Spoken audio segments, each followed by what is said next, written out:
Monsieur Oligui, mesdames et messieurs, rebonjour encore aujourd'hui. Nous allons parler des gages que Monsieur Oligui donne dans la région à ses voisins. Et nous allons parler aussi de l'ambivalence de nos voisins. Vous savez, Monsieur Oligui, il ne sert à rien de donner des gages à des voisins parce que quand vous êtes arrivé, et ça je crois qu'ils n'ont pas changé, ils y ont vu un spectre de désordre dans la région. Ils ont vu le spectre de désordre dans la région. Jusqu'à aujourd'hui, nous nous posons la question de savoir qui a ouvert la porte, Monsieur Oligui, qui a ouvert la porte pour qu'il y ait de la torture sur Steve Akam. Qui a ouvert la porte? Il ne sert à rien de donner des gages. Parce que ces gages-là ne vont pas vous amener une protection. La protection, elle vient de Dieu. La protection, elle vient du cœur. C'est-à-dire que quand Dieu sait que vous avez un cœur bon, vous avez la sincérité, vous n'êtes pas en train de mentir, de changer tous les jours de parole en disant aujourd'hui c'est ceci, aujourd'hui c'est cela, demain c'est ceci. Non, Monsieur Oligui, il ne sert à rien de donner des gages à quiconque pour que vous soyez maintenu au pouvoir au Gabon. Monsieur Oligui, vous savez, quels que soient les juges du monde entier et les juristes de ce monde entier, les avocats me donneront toujours raison parce que je défends une cause noble par rapport au fait que je dise que non, pas de torture, Monsieur Oligui. Pas de torture. Qui est le commanditaire? À qui profite le crime par rapport au fait qu'on ait torturé Steve Akam? À qui profite le crime, Monsieur Oligui? C'est ce que nous voulons savoir au jour d'aujourd'hui. Donc, je reviens encore qu'il ne sert à rien de donner des gages à nos voisins. Parce que donner des gages aux voisins ne vous apportera pas forcément la sécurité. Quand vous êtes arrivé au départ, ils ont très mal perçu le fait qu'il y ait un coup de libération, un coup d'État dans la région. Parce qu'ils se voient eux-mêmes aussi en danger. Ils se sentent eux-mêmes menacés. Vous vous souvenez que Monsieur Oligui, quand vous êtes arrivé, le Cameroun avait demandé à ce que Sylvia Bongo soit libérée. Parce que le Cameroun est un grand pays avec une grande population, ce que nous, on n'a pas au Gabon. Et il y a beaucoup d'intellectuels camerounais. Et je me réjouis que le journaliste Jean-Rémy Ngono ait pris le dossier de Steve Akam pour pouvoir en parler et qu'il puisse raconter un peu, ne serait-ce qu'un tout petit peu son histoire. Donc c'est pour dire déjà que M. Oligui, cette histoire de Steve Akam poursuit aussi le Gabon, met le Gabon en situation de difficulté. Ah oui, ce n'est pas une bonne chose, hein? Parce que quand à l'étranger, quand les droits humains, les droits de l'homme voient que quelqu'un a été torturé et qu'on l'a livré comme ça, même du temps d'Omar Bongo ne livrait personne.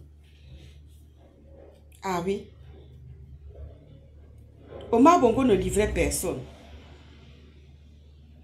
Le président Omar Bongo a reçu beaucoup de fugitifs, beaucoup de personnes qui avaient besoin de refuge, qui sont venus se réfugier. Celui qui a l'épouse de... Il a reçu une épouse dont on avait assassiné son mari, qui était au pouvoir. Et oui, Monsieur Oligui, le président Omar Bongo a protégé beaucoup de gens. Même Ali Bongo n'a jamais renvoyé quelqu'un quelque part. Steve Akam était là pendant que Ali Bongo était au pouvoir. Et quand il était contesté, haï par le comportement qu'il avait affiché. Par la manière dont il avait fait venir les étrangers, délaisser les terrains. Jusqu'au jour d'aujourd'hui, Monsieur Oligui, on nous fait comprendre que ce n'est pas parce que l'équipe présidentielle a changé que les choses ont changé dans le fond. Pas du tout. Il y a encore des gens qui se voient délestés de leur terrain. Il y a encore des gens qui se voient délestés de leurs propres biens. Mais ce n'est pas une vie, ça. Monsieur Oligui, les gages, pourquoi donner des gages? Arrêtez de donner des gages aux voisins. Parce que ce qui est sûr, c'est que un coup d'État est un crime. La torture est un crime. Pas de gages, pas d'ambivalence. Nous ne voulons plus de ça, Monsieur Oligui. Vous dites que vous êtes l'homme fort du pays, avec votre référendum, avec votre droit de constitution.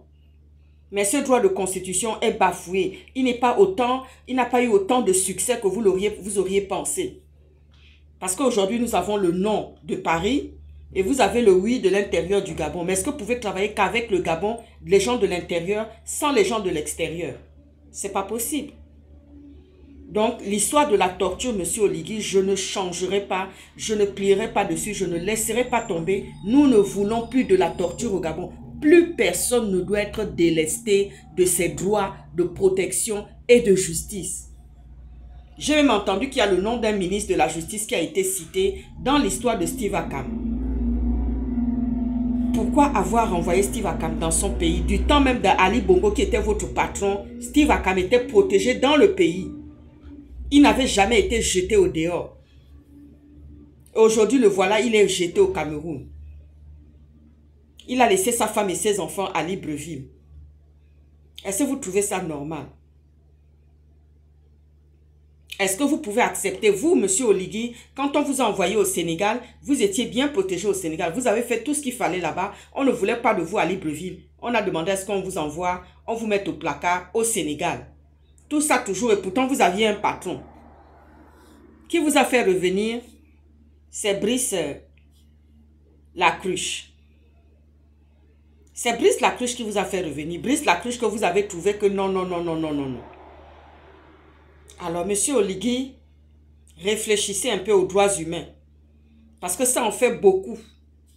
Les gages ne servent à rien. Vous savez, les gens ont peur. Les gens se disent, ah, si Oligui a fait ça, ça va donner des idées aux uns et aux autres.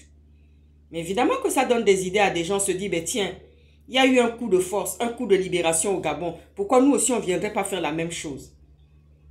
Donc, au jour d'aujourd'hui, monsieur Oligui, vous le savez vous-même que le coup d'État est un crime. Vous savez très bien. Lisez bien les textes de loi. Vous savez, nous qui sommes à l'extérieur, nous ne sommes pas des bénis, oui, nous ne sommes pas des Mamadou et Bineta qui allons tout accepter comme ça, que oui, on va accepter ci, on va accepter ça. Non, plus de gages. Ne donnez plus de gages. Parce que la porte qui a été ouverte aux voisins, monsieur Oligui, ça veut dire que plus personne n'est en sécurité dans notre pays. À chaque fois qu'il y aura quelque chose, à chaque fois que quelqu'un va ouvrir la bouche pour parler, on va envoyer des gens venus de l'extérieur pour venir torturer, pour venir exterminer. J'estime que ceux qui ont torturé monsieur Oligui sont sous votre coupe, votre responsabilité. Votre responsabilité est engagée par rapport à la torture qu'a subie monsieur Steve Akam. Ah oui? Votre responsabilité en tant que président de la transition est engagée dans ce problème de Steve Akam, dans la torture, dans celui à qui profite le crime. Qui est le commanditaire? Mais on entend des noms d'ambassadrices de voisins. Semble-t-il qui ont commandité cela. Parce qu'on veut vous épargner, mais c'est vous qui en avez donné l'ordre. Parce qu'une ambassadrice venue d'ailleurs ne peut pas venir se permettre de ordonner une torture sur quelqu'un au Gabon. Ça ne sert à rien, monsieur Oligui. Donc, ça veut dire que les Gabonais, ouvrez vos yeux, vous n'êtes pas en sécurité. À chaque fois qu'il y aura quelque chose, monsieur Oligui va laisser la porte ouverte, que les voisins viennent vous maltraiter. Parce que Steve Akam était Gabonais maintenant. Il n'était plus Camerounais. Il était Gabonais.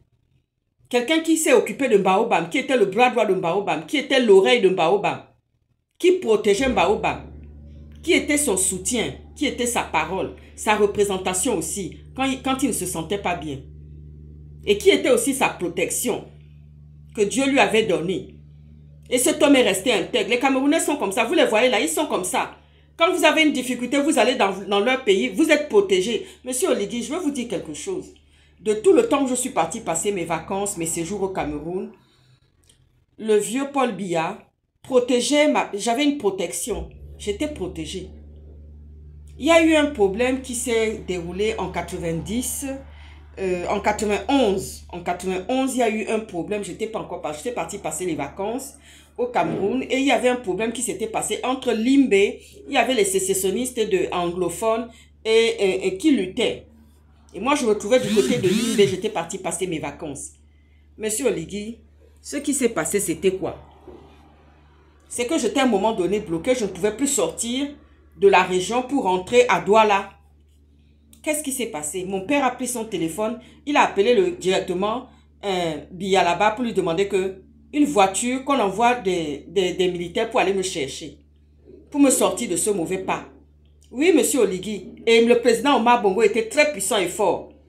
Omar Bongo a pris aussi son téléphone, a appelé Biya pour dire qu'il y a la fille d'un journaliste qui est en train de passer ses vacances tranquillement. Maintenant, elle ne peut plus revenir, elle ne peut plus rentrer. Monsieur Oligui, je n'ai pas attendu 24 heures ni la journée. Le matin, comme ça, j'étais en train de prendre mon petit déjeuner en terrasse. J'étais au calme, je n'étais pas menacée, il n'y avait aucun problème sur moi. On a envoyé des militaires, un escadron de militaires pour venir me sortir de là avec la voiture de l'ambassade, le drapeau. Le drapeau était là. Mais au jour d'aujourd'hui, monsieur Oligui, vous ouvrez la porte aux voisins pour venir nous maltraiter. Cette ambassadrice camerounaise-là, c'est qui? C'est elle qui dirige le Gabon, monsieur Oligui. Il faut m'expliquer un peu ça. Ah oui, les choses ont vraiment changé. Hein. Il faut que vraiment on demande à Dieu de nous donner un président comme le feu Omar Bongo qui a la puissance, c'est-à-dire que la puissance de Dieu. Parce que vous ne reconnaissez pas la puissance de Dieu. Vous ne reconnaissez que la puissance diabolique et satanique. Ah oui.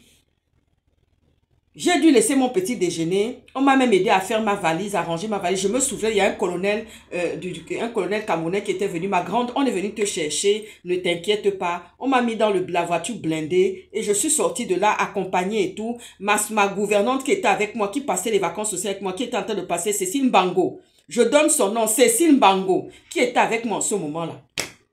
Je lui ai dit, Cécile, tu fais comment? Tu restes ou bien tu vas rentrer à Douala parce qu'on est venu pour passer un petit séjour chez... Son mari travaillait sur les barges pétrolières. Son mari était ingénieur. Et Cécile Bango a dû prendre la voiture avec moi, ma gouvernante. On est montés ensemble et nous sommes partis à Douala ensemble. Escorte, monsieur Oligui, les Camerounais savent faire play. Surtout quand ils nous voient, nous les Gabonaises, là, mais c'est... Il faut voir comment on est choyés. Monsieur Oligui, est-ce que ça peut se passer comme ça au Gabon? Comment vous avez pu livrer Steve Aka? Ah oui, monsieur Oligui, ça ne sert à rien de donner des gages. Les Camerounais, ce sont des gens qui ont une fidélité. Ce sont des gens qui aiment, qui ont un respect même de l'humanité que je n'ai pas encore vu chez nous. Ah oui, il a fallu que je rentre dans le pays, que ce soit les Mpongwe qui me protègent. Ce sont les Mpongwe qui m'ont protégé. Vous voulez qu'on en parle là? Parlons-en maintenant. Je ne donnerai jamais les noms parce que je ne mettrai jamais en danger ces familles Mpongwe là. J'ai vu un fils Mpongwe ici. Le fils à Dandé. Je suis revenu de New York. J'étais malade. Je n'étais pas bien. J'étais à l'hôtel. C'est lui qui s'est occupé de moi. Je suis tombée malade. C'est lui qui s'est occupé de moi. Un jour, je me suis retrouvée bloquée. Ma carte, je ne sais pas ce qui s'est passé avec ma carte. Je suis restée...